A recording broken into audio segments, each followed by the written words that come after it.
সামগ্রিকভাবে যেটা মনে হয়েছে, আমাদের এটা টোটালি একটা সাইকেল হয়ে গেছে, একটা চক্রের মধ্যে আমরা পুরো বাংলাদেশ।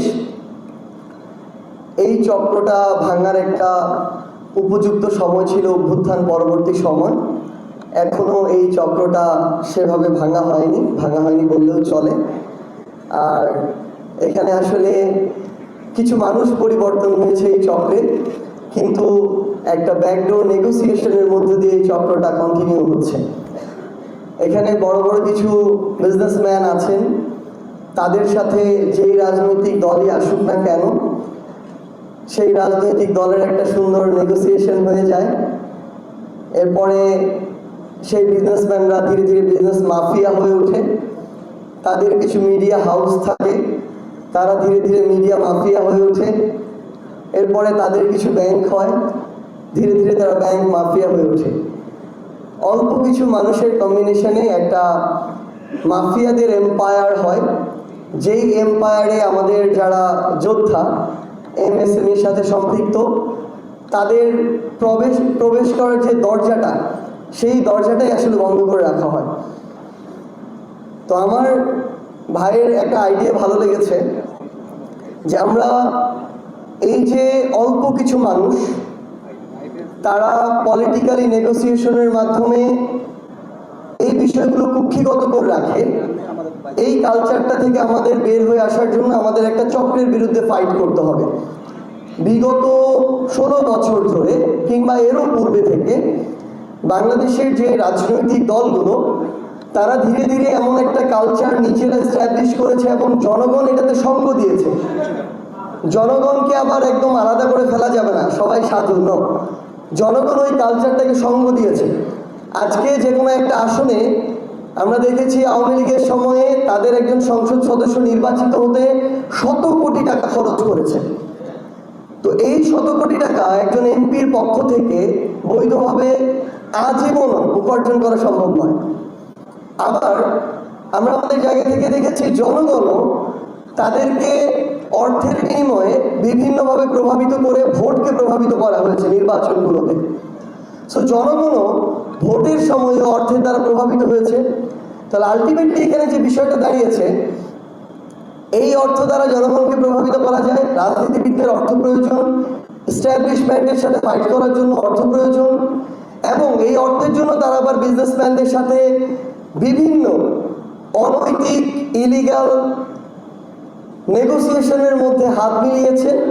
এবং এই রাজনীতিবিদরা সরকারের টেন্ডার থেকে শুরু করে যত বিজনেস অপরচুনিটি আছে, এগুলো একদম ইলিগালি অযৌক্তিকভাবে কিছু মানুষের মধ্যে কুক্ষিগত করে ফেলেছে। সকল সুযোগ সুবিধা ওই অল্প কিছু মানুষের মধ্যে গিয়েছে। এরকম একটা আমরা আমাদের জায়গা থেকে চক্র দেখেছি। তারা পাওয়ার যোগ্য হোক আর না হোক, তারাই পাবে। আমরা দেখেছি চট্টগ্রাম বন্দর 2-1টা নামের মধ্যে সীমাবদ্ধ।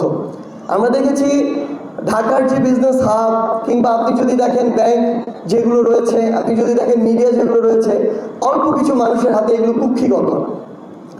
তো এই মিডিয়া মাফিয়া বলি, ব্যাংক মাফিয়া বলি, বিজনেস মাফিয়া বলি, যারা আসলে বিভিন্ন ক্ষেত্রে আমার এমএসএমইর সহযোদ্ধাদের প্রতিবন্ধকতা হয়ে দাঁড়ায়, তাদেরকে বা তাদের এই প্রতিবন্ধকতা মোকাবেলা করার জন্য আমাদের মনে হয়েছে যে আপনাদেরও আসলে ইউনাইটেড এমএসএমই একটা মাফিয়া গ্রুপ হওয়া দরকার।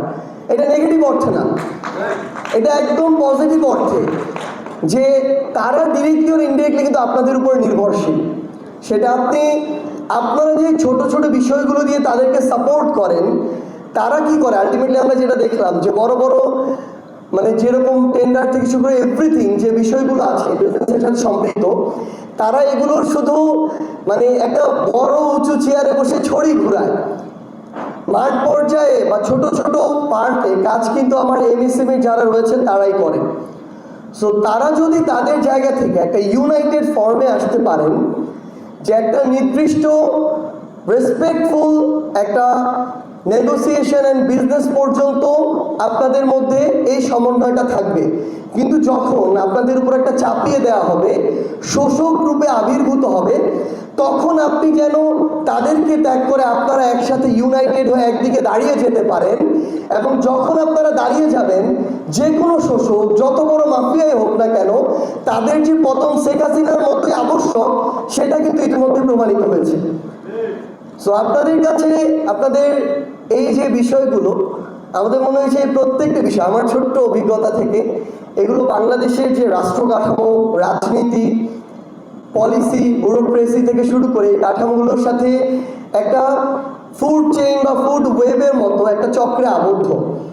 সো আমরা শুধু নির্দিষ্ট একটা বিষয়কে বা শুধু বিজনেসটাকে যদি টার্গেট করি, অন্যান্য বিষয়গুলোতে আমাদের প্রতিবাদের ভাষা কিংবা আমাদের সৎ সাহসটুকু জারি না রাখি, তাহলে ওই একটা পার্টকে স্বচ্ছ করা, ভালোর দিকে নিয়ে যাওয়া খুবই টাফ, যখন আদার কানেক্টেড পার্টগুলো অলরেডি করাপ্টেড।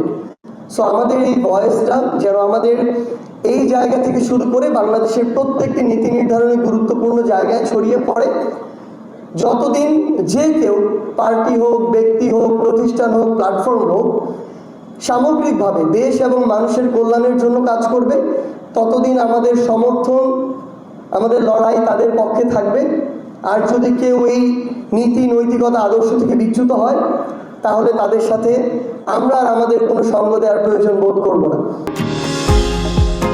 নিউ ইয়র্ক থেকে সম্প্রচারিত TVN 24 টেলিভিশন, বিশ্বজুড়ে বাঙালির কণ্ঠস্বর।